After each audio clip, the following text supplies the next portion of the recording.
Hello. Hello. हाँ जी, आवाज आ रही। बिस्मिल्लाहिर्रहमानिर्रहीम। प्यारे बच्चों, आपके सामने एक नया प्रैक्टिकल लेके आए हैं। और कोशिश ये है कि आप लोगों को समझ आ जाए कि इसको कैसे सॉल्व करना है, इसके क्या मामलात हैं। तो गौर करेंगे। कहते हैं प्लांट टिश्यू कंटेन एक एंजाइम जिसका नाम है कैटालेज, और आपको पता है बड़ा फास्ट एंजाइम होता है, और ये हाइड्रोजन पेरोक्साइड को तोड़ता है और बनाता है क्या है, ऑक्सीजन और वाटर। बायोलॉजी के एक्सपेरिमेंट्स में बड़ा फ्रीक्वेंटली यूज होता है, बिकॉज इसका रिजल्ट बड़ा आसान है समझना। ऑक्सीजन प्रोड्यूस होगी, बबल्स प्रोड्यूस होंगे, राइट, और उस ऑक्सीजन को आप कैरी भी कर सकते हैं, किसी चीज में कलेक्ट भी कर सकते हैं। कहते हैं एक हमारे पास एस्कॉर्बिक एसिड होता है जो कि कैटालेज का इनहिबिटर है। यानी अगर ये आ जाएगा तो कैटालेज काम करना कम कर देगा या बंद कर देगा। अब ये नहीं पता कौन सा इनहिबिटर है, ठीक है, कॉम्पेटिटिव है, नॉन कम्पेटिटिव है, परमानेंटली बाइंड करता है, क्या करता है, आई डोंट नो। कहता है आप इन्वेस्टिगेट करोगे एस्कॉर्बिक एसिड की कॉन्सेंट्रेशन को चेंज करना ऑन कैटालिस्ट इनहिबिशन, कैटालिस्ट की इनहिबिशन के ऊपर। और आपको क्या क्या दिया गया है। एच है आपके पास, हाइड्रोजन पेरोक्साइड, हार्मफुल होता है, इरिटेंट होता है, बालों पे लगेगा कलर उड़ा देगा, स्किन पे लगेगा खारिश होना शुरू हो जाएगी, ठीक है जी। और इसका आपको वॉल्यूम मिलेगा 50 ml। पानी, डिस्टिल्ड वाटर, इसका अपेरेंटली कोई नुकसान नहीं, अनलेस और अनटिल कि आप पानी की बर्फ जमा के किसी का सर फाड़, वैसे पानी का नुकसान नहीं। A, 1 mole decimetre cube ascorbic acid solution. 1 mole decimetre cube ascorbic acid strong irritant होता है, लिहाजा आपने दस्ताने पहन के रखने हैं, ऐनक लगा के रखनी है, मस्तियां नहीं करनी बहुत। जी देंगे, बिल्कुल देंगे। और आपने मस्तियां नहीं करनी, सुकून से काम का। और अगर आपको ऑलरेडी ऐनक लगी है, आप वो वाली ऐनक अपनी ऐनक के ऊपर लगाओ, ठीक है। ऐनी के फिर मैंने अपनी ऐनक उतार दी तो मुझे कुछ धुंधला धुंधला नजर आता, मैं एक्सपेरिमेंट कैसे करता हूँ, ये नहीं होना चाहिए। कह रहे अगर एच या ए आपकी स्किन के कांटेक्ट में आए, इसको फौरन ठंडे पानी से धोएं और आई प्रोटेक्शन जरूर पहने। बाद औक़ात कोई बंदा ऐसा तो होता नहीं है कि वो उछाल रहा, उसके फवारे बना रहा हो, ये ऐसे उछल के बाद औक़ात कोई रख रहा है बीकर, उछल के आंख में पड़ जाए, ऐसे ही पड़ता हो, ठीक है। और एक और बात, हमेशा अपनी कमर स्ट्रेट रख, एक्सपेरिमेंट परफॉर्म करते बच्चे ऊपर झुक के काम कर रहे होते हैं। उसे ऐसे ऊपर ऐसे झुक के नहीं काम करना, दूर रह के ऐसे एक डिसेंट वे में काम करना चाहिए। उससे भी चांस बढ़ जाता है कोई चीज आपके फेस पे या आपकी आंख में उछल के गिर जाए, ठीक है। You are also provided with 5 cylinders of potato tissue labelled P. आपको 5 सिलेंडर मिलेंगे पोटैटो टिश्यू के। आपको क्या करना, आपको 1 मोल डेसीमीटर क्यूब की सीरियल डाइल्यूशन करनी है एंड रिडक्शन करनी है बाय द फैक्टर ऑफ 10। अब फैक्टर ऑफ 10 की डाइल्यूशन हमें बनानी आ जाएगी। You will need to prepare 4 concentration of ascorbic acid in addition to the one given।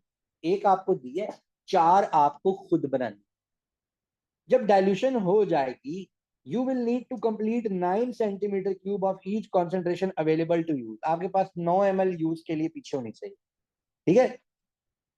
Complete how will you make dilution, ये देखिए,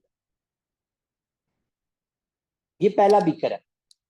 इस पहले बीकर के अंदर उसने हमें ये 10 cm³ of 1 mole decimetre cube ascorbic acid दिया। हमने इसमें कोई पानी नहीं डालना, ये दिया दिलाया हमें मिला। जब हम इसमें से अगली डाइल्यूशन बनाने के लिए बाय द फैक्टर ऑफ 10 अगर हमने करना है ना, तो हम बेटे 1 ml इसका उठाएंगे और उसमें 9 ml पानी डाल देंगे। 1 ml इसका उठाया, 9 ml पानी। तो जब हमने इसमें से 1 ml निकाल लिया, तो हमारे पास पीछे कितना रह गया, 9 ml रह गया 1 मोल डेसीमीटर क्यूब। ये बात समझ आ गई। ये वर्किंग के लिए हमारे पास अब 9 ml अवेलेबल है। और यहाँ पे क्या लिखना है हमने, यहाँ पर हमने लिखना है कि हमने 1 ml इसका निकाला, और ये एरो बता रही है कि हमने अगली में डाल दिया, अगली में डाल दिया। अब हमारे पास ये क्या बनी है, ये हमारे पास बनी है 0.1, क्योंकि बाय द फैक्टर ऑफ 10 अब ये डिवाइड हो गई है। एक हिस्सा ये डाला हमने इसमें, और 9 हिस्से हमने यहाँ पे पानी डाल दिया। तो इसका मतलब ये 10 by the factor of 10 dilute हो गया, ठीक है। इसी तरह आपने क्या लिखना है अब यहाँ पर, ये मेरा जो जो मैं पार्ट हाईलाइट करता चला जा रहा हूँ, जरा उसको गौर से देखते चले जाएं। अब आपने क्या लिखना है, 1 ml लिया 0.1 डेसीमीटर क्यूब का, और 9 ml पानी, ये देखो ये एरो जिसमें आती हुई नजर आ रही है, ये क्या हो गया, 0.01%, 0.01 मोल डेसीमीटर क्यूब आ। फिर इसमें से 1 ml लें और 9 ml इसमें पानी डालें तो ये बन गया 0.001। फिर इसमें से 1 ml लें और 9 ml पानी डाल दें तो ये 0.0001। उसने आपसे कहा था कि आपको कितनी बनानी है, 4 बनानी है। ये एक आपको बनी बनाई मिली थी, ये वाली, ये बनी बनाई मिल गई। 1 2 3 और 4 ये आपने बना ली, या आपने एस्कॉर्बिक एसिड की डाइल्यूशंस बना ली। और आपको ये काम करने के कितने मार्क्स मिल गए, 3 मार्क्स। कोई प्रॉब्लम तो नहीं इसमें? कोई प्रॉब्लम, कोई ऐसी बात आपको ना समझ में आ रही हो? It's very easy. ठीक हो गया ना? चलिए, कहते carry out step 1 to step 13। Prepare the concentration of ascorbic acid solution as decided in the beakers provided. ठीक है जी। Label the test tube with ascorbic acid solution prepared in step 1। जाहिर आपको पता होना चाहिए किसमें 0.1, किसमें 0.00, किसमें 0.0001। Labeled another test tube 0। On a white tile, carefully cut cylinders of potato tissue into thin discs जो कि 1 से 2 मिलीमीटर थिक होनी चाहिए। डिस्क पकड़े, साथ स्केल रखें, स्केल के सामने ब्लेड आपके पास होना चाहिए, ऐसे टक टक उसके 1 मिलीमीटर के पीस करते जाए। स्केल की सबसे छोटी डिवीजन मिलीमीटर के, वहां रखे आप ऐसे काट, जो आपको लगे गलत कट गया उसको पासे काट दें, नया पकड़, तो मसला ही नहीं। आपको 70 डिस्क काटनी है, 70। अब ये वाला जब एक्सपेरिमेंट आता है ना, वो कहते हैं घंटे में पूरा करो, तो इस पे लग पता जाता है। नहीं, हो जाएगा हो जाएगा। अभी देखना, मैं 40 मिनट में पूरा कर दूंगा, आप घंटे के बाद।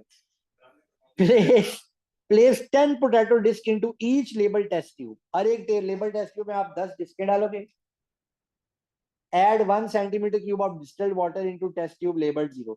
ये वाली 0 वाली क्या है, ये हमारा कंट्रोल है, इसमें हमने डाला ही नहीं। ये क्या है, कंट्रोल है।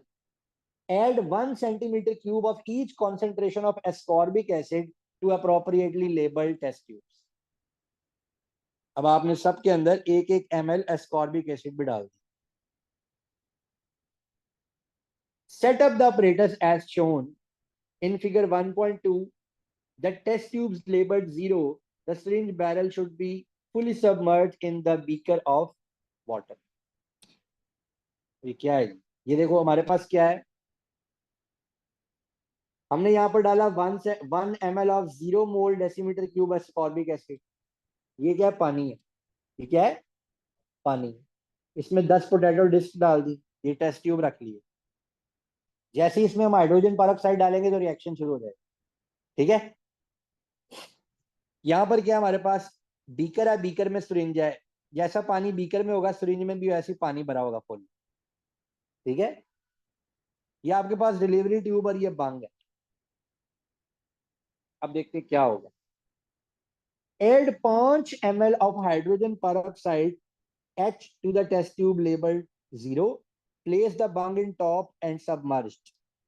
ये लो, ये मैं 5 ml यहाँ पर डलवा रहा हूँ आपका हाइड्रोजन पेरोक्साइड सोल्यूशन। और हाइड्रोजन पेरोक्साइड सोल्यूशन डाल के आपने इस बंग को जो है ना, वो इधर काम डाउन कर दिया।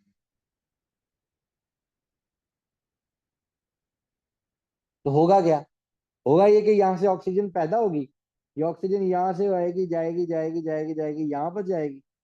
ये इसके अंदर यहाँ पर ऐसे हॉलो स्पेस बनानी शुरू कर दी। समझ आ रही? ये पानी नीचे से निकल के ऐसे बाहर निकल जाएगा और इसके अंदर आपको ऑक्सीजन जमा हुई भी नजर आ जाएगी।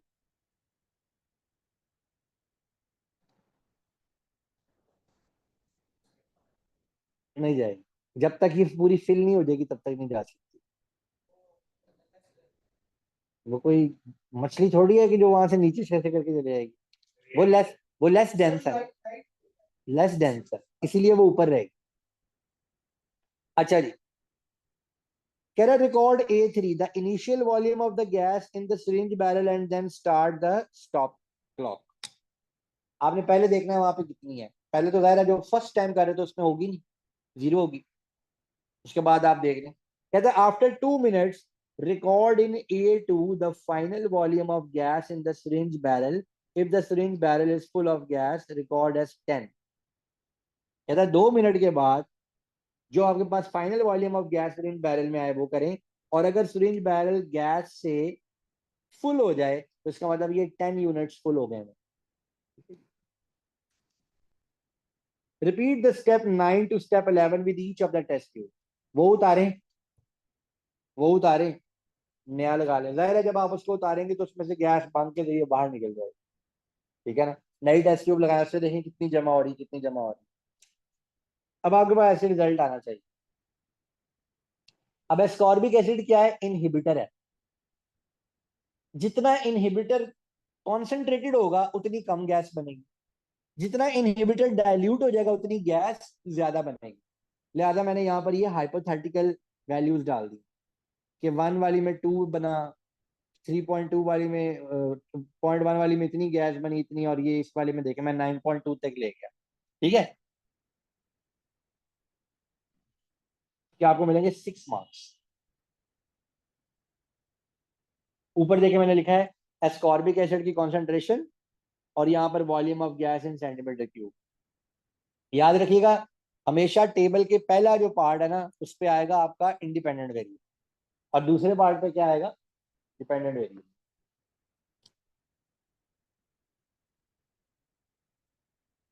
अब कहता है आपने बताना है कि ग्रेटेस्ट वॉल्यूम कहां पर प्रोड्यूस हुआ है।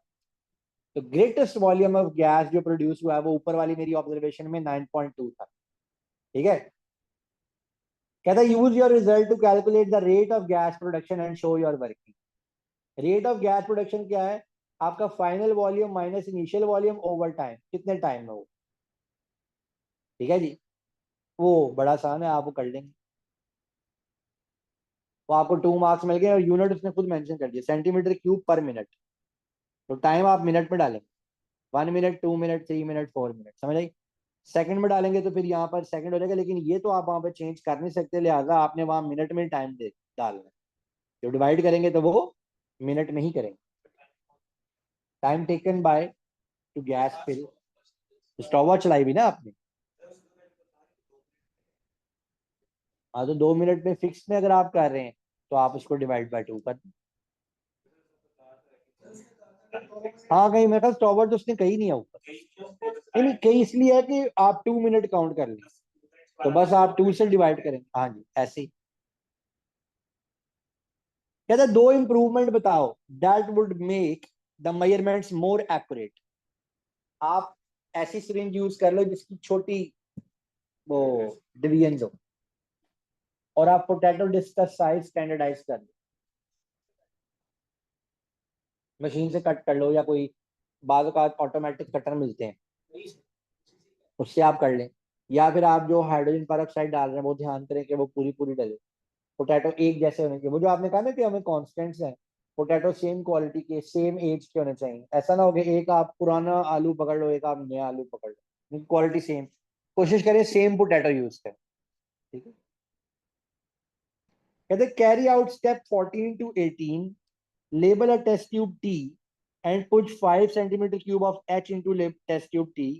Use a thermometer to measure the temperature of H in test tube T. Record this value to the nearest 0.5 centigrade in B1. Add 10 discs of potato in test tube T and start time. After 2 minutes, measure the temperature of the mixture in test tube T. Record this value to the nearest 0.5 degree centigrade.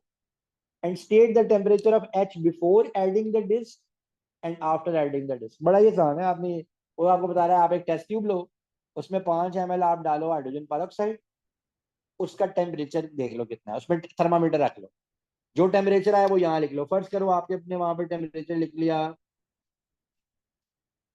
30 degree centigrade. ठीक है जी, चलो 30.5 कर लो। ठीक है जी, अगर वो कहता है 30.64 आ रहा है तो फिर आप क्या लिखेंगे?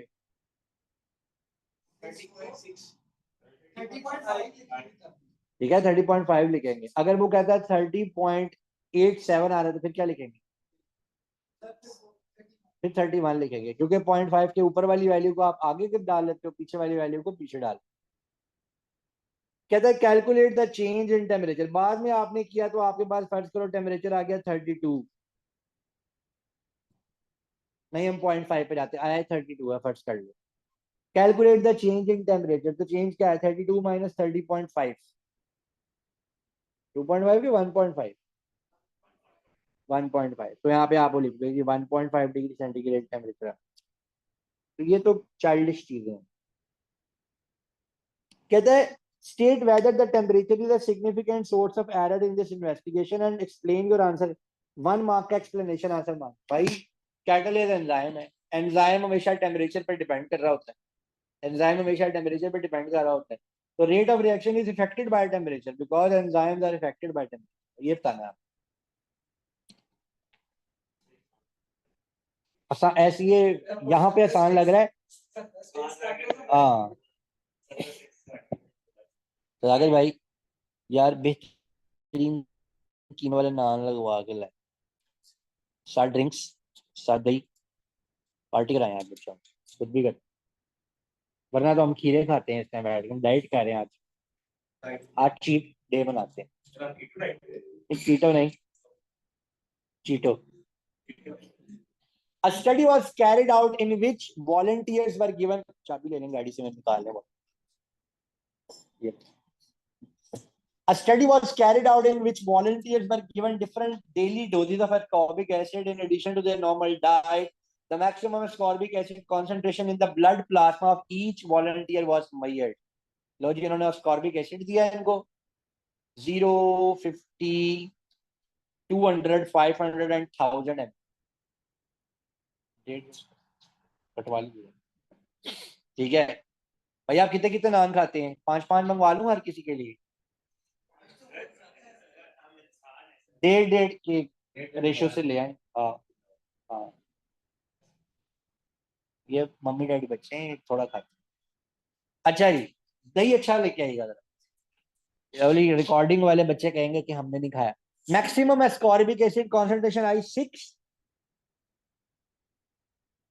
मिनिमम I6 और मैक्सिमम क्या आई है 75। अब इसका ग्राफ प्लॉट करें। तो मुझे सख्त कोफ होती है जब मुझे, कोफ होती है जब मुझे बैठ के पेपर ये सॉल्व और इसको बनाना पड़ता है।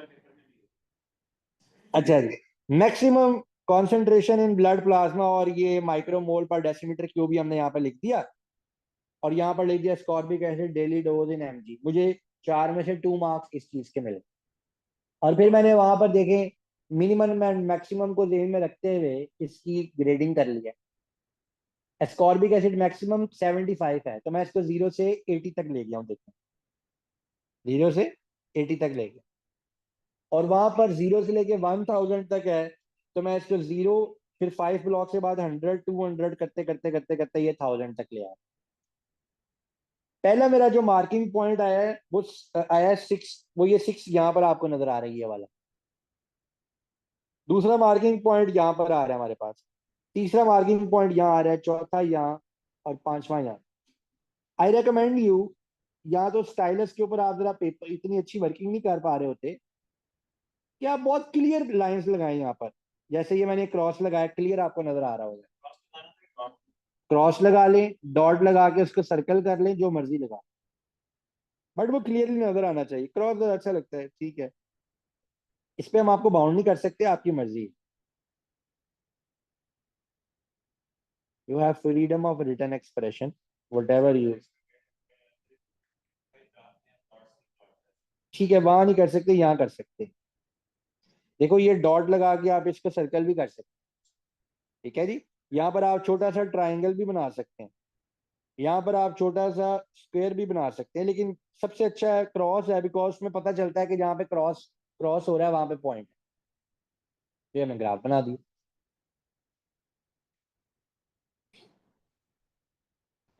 कहते suggest an explanation for the result of a daily dose between dose of 0 mg and result of daily dose between 500 से 1000। 0 some amount already present because other foods, उसने पहले भी कोई चीजें खाई होंगी, इन्होंने इसको अस्कॉर्बिक एसिड दिया नहीं है, 6 mg फिर भी उसकी बॉडी में है, ठीक है, उसने कोई और चीज खाई होगी, वहां से उसको अस्कॉर्बिक एसिड मिल गया होगा। सवाल का जरा कमांड वर्ड देखिए, उसने सजेशन मांगी आपसे, यार व्हाट डू यू सजेस्ट। और 500 से 1000, देखो 500 दिया तब भी वो 75 शो कर रहा है ये, और 1000 दिया तब भी 75 शो कर रहा है। नहीं, उसपे क्या है कि 500 से ऊपर का उसकी बॉडी को कोई फर्क ही नहीं पड़ रहा, ऊपर वाली 500 जाया हो रही, उसकी बॉडी मैक्सिमम यूटिलिटी 500 पे दिखा रही है। ये रीजन। तो यहाँ हमने लिखा हुआ है maximum at 500, over this is a wastage, so that's why there is no increase. तो उसके ऊपर जो उन्होंने स्कॉर्बिक, आप देखो ना डॉक्टर आपको विटामिन की डोजेज देते हैं तो according to your age, according to your body mass एक रेकमेंडेड डोज होती है, उससे ज्यादा क्यों नहीं देते? That is the best. क्योंकि ज्यादातर विटामिन होते हैं एंजाइम्स के कोफैक्टर्स, इन्होंने जाके एंजाइम के साथ लगना है, उस एंजाइम ने एक्टिवेट होकर काम करना शुरू कर दिया। जब सारे एंजाइम वहां पे एक लिमिटेड अमाउंट है और सारे एंजाइम्स फिलअप हो जाएंगे तो फिर क्या होगा? कुछ में नहीं। ये तो हो गया पहला पार्ट आपके पेपर का। अब जरा दूसरे पार्ट की तरफ रुजू फरमाते हैं।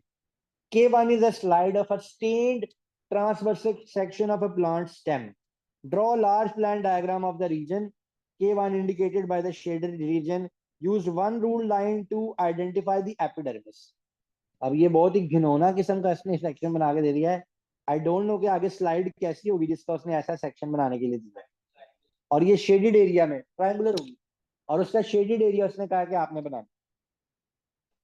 तो हमने अभी एक नेट से उठाया एक इमेज, हालांकि इतना सूटेबल इमेज नहीं है, मुझे को थोड़ा ट्रायंगुलर इमेज उठाना चाहिए। ये इसका ट्रायंगुलर पार्ट है और इसका ये वाला पार्ट हमने अब उठा लिया।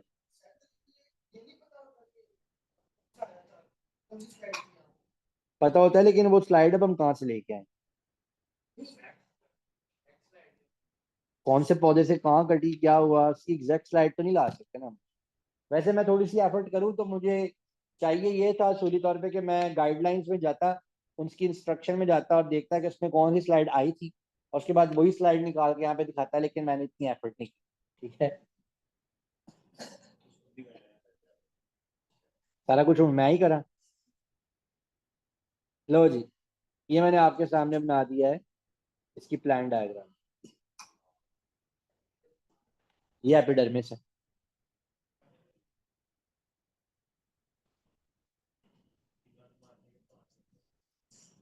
ये एपिडर्मिस आ गई, ये आपके पास वैस्कुलर बंडल्स आ गए, और कुछ नहीं इसमें नजर आ रहा। लेकिन आई एम श्योर कि वहां काफी कुछ होगा जब जो वहां पे दी होगी वो ऐसी नहीं होगी। ये दोबारा देख लें कि किस पार्ट को मैंने यहाँ पे रिप्रेजेंट किया है। ये देखिए, ये देखें, ये एक लाइन लगा दी यहाँ पर, ये एपिडर्मिस की लाइन है। एक लाइन यहाँ पे लगा दी, ये थोड़े से डिफरेंट सेल्स थे। उसके बाद ये देखिए, ये एक वैस्कुलर बंडल नजर आ रहा है। ये तो खैर उन्होंने शो किया हुआ है, लेकिन हमें वैस्कुलर बंडल यहाँ पर नजर आ रहे हैं। ठीक है, और एक ये वैस्कुलर बंडल नजर आ रहा है। एक ये लाइन लगा दी, थोड़े से टिश्यू डिफरेंट नजर आ रहे हैं। अब आपस की बात है कि अगर आप एक आध लाइन वहां कोई टिश्यू को समझते थे एक्स्ट्रा लगा देंगे तो आपको पेनल्टी नहीं मिलेगी, लेकिन इसका मतलब नहीं है कि आपको लिबर्टी आप जितनी मर्जी लाइनें लगा। ठीक है, यही बात मैं पहले भी कहते कहते रुक गया था,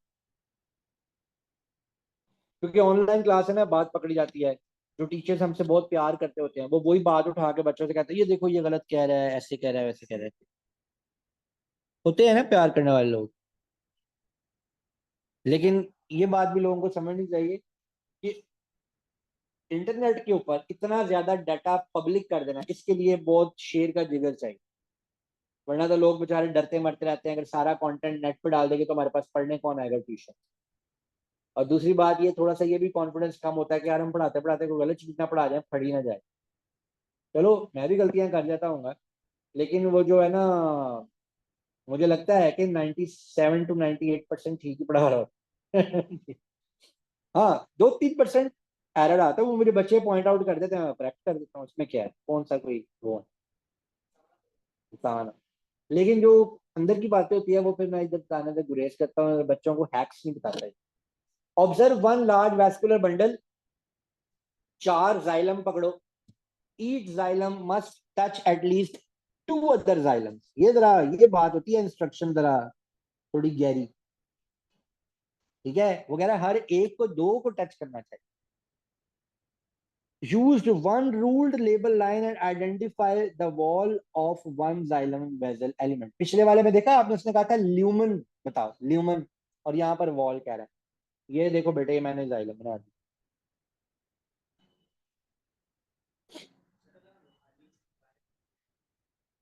नहीं बेटा, यहाँ पे कंप्लीट बनाना, प्लांट सेल डबल लाइन से शो कर। वो भी ठीक है, ओके। यानी कि आप ये कह रहे हैं ना कि मैम ये इसको ये ऐसे ये शो कर, ये, हाँ ये भी ठीक, कुछ मुश्किल नहीं। हाँ हाँ हाँ, ये आया है। The figure 2.2 shows a diagram of a stage micrometer scale that is being used to calibrate an eyepiece gratitude. देखो जरा कहीं टाइम तो नहीं काम रह गया।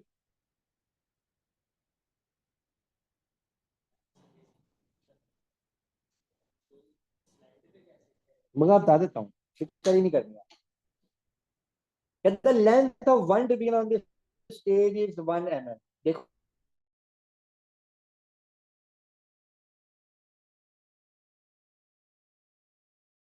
देखो बेटा, eyepiece gratitude,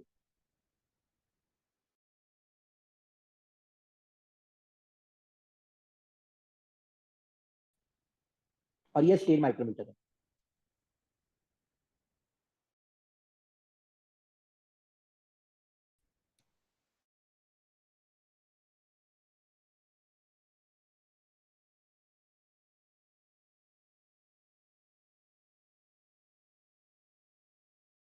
हो गए ना मैग्निफिकेशंस, eyepiece की सॉल्ट भी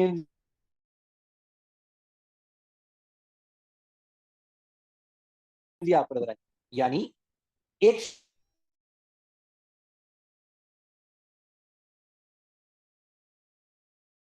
सेल आएगा।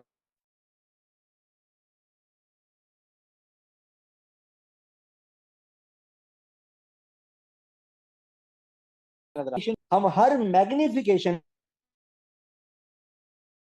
कि क्या वैल्यू, इसका तरीका बहुत सिंपल। ये देखो यहाँ पर आपको कितनी डिवीजन नजर आ रही है, 100। एक division is equal to 1 mm। वैसे ये 0.1 mm की होती है, लेकिन यहाँ उसने खुद हमें बता दिया कि 1 mm। हमारे पास यहाँ से यहाँ तक इज इक्वल टू 1 mm है। कभी नहीं हो सकता ना बताए, नहीं बताएगा तो 0.1, जो सचमुच होती है, जो सचमुच होती है। अगर 0.1 के अलावा कुछ अस्यूम करें, कभी नहीं हो सकता ना बताएगा। ठीक है, अब आप देखो बेटा, ये 1 mm यहां पर कितनी डिवीजन के बराबर आ रही है,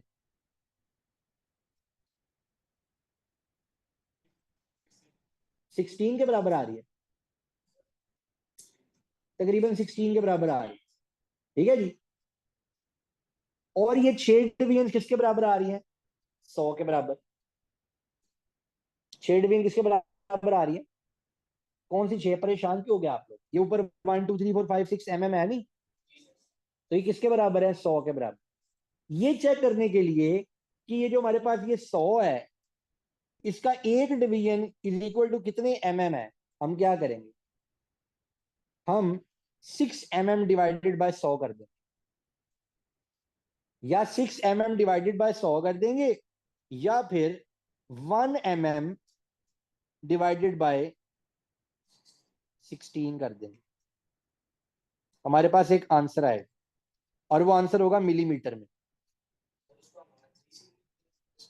सुन ले सुन ले, उसको आप माइक्रोमीटर में कन्वर्ट कर लें।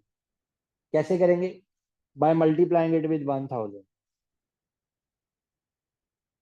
पता ना आपको ये इसको कन्वर्जन का तरीका। ये देखिए मैंने यहाँ किया, आंसर है 0.06 mm, 1000 से मल्टीप्लाई किया, 60 माइक्रोमीटर आंसर आ गया। ठीक है जी, ये आपके पास एक्चुअल लेंथ आ गई, 3 मार्क्स मिले आपको। अब क्या करना है, अब उसने आपको यहां पर दिया है एक, ये उसी मैग्निफिकेशन पे, अब उसने ऊपर से स्टेट माइक्रोमीटर जो यहाँ था ना, 1 2 3 4 5 6 ऐसे करके जो डिवीजन थी, ये अब इसने हटा दिया यहाँ से, ये इसने हटा दिया, और नीचे क्या रख दिया है, आईपीएस ग्रेटिट्यूड, आईपीएस ग्रेटिट्यूड। ठीक है, अब जरा गिने ये कितनी डिवीजन आ रही हैं इसकी, कितनी डिवीजन आ रही हैं। तो ये मैंने, चलो मैंने उसको गिनी 76 आ रही। अब इसका साइज निकालने का तरीका क्या है, ऊपर एक डिवीजन का साइज क्या निकला था हमारा, 60 माइक्रोमीटर। तो ये लें, 60 से इसको मल्टीप्लाई कर दिया, हमारे पास इसका आंसर आ गया 4560 माइक्रोमीटर या 4.56 मिलीमीटर।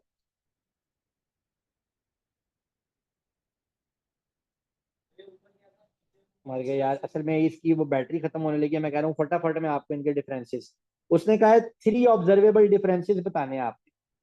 वो ऊपर वाला पार्ट खत्म हो गया, ये लें, बताएं फटाफट 3 डिफरेंसेस क्या है। यहाँ पर आपको 8 स्पेसिस नजर आ रहे हैं, यहाँ पर आपको 8 स्पेसिस नजर नहीं आ रहे। यहाँ पर सेल्स ज्यादा पैक्ड है, यहाँ पर सेल्स ज्यादा पैक्ड नहीं है। इसके वैस्कुलर बंडल्स का साइज बड़ा है, इसके वैस्कुलर बंडल्स का साइज छोटा है। इसकी शेप ओवल नहीं है, इसकी शेप ओवल है। मैं जरा फटाफट इसकी रिकॉर्डिंग को सेव कर लूं, कहीं हमारा नुकसान ना हो जाए।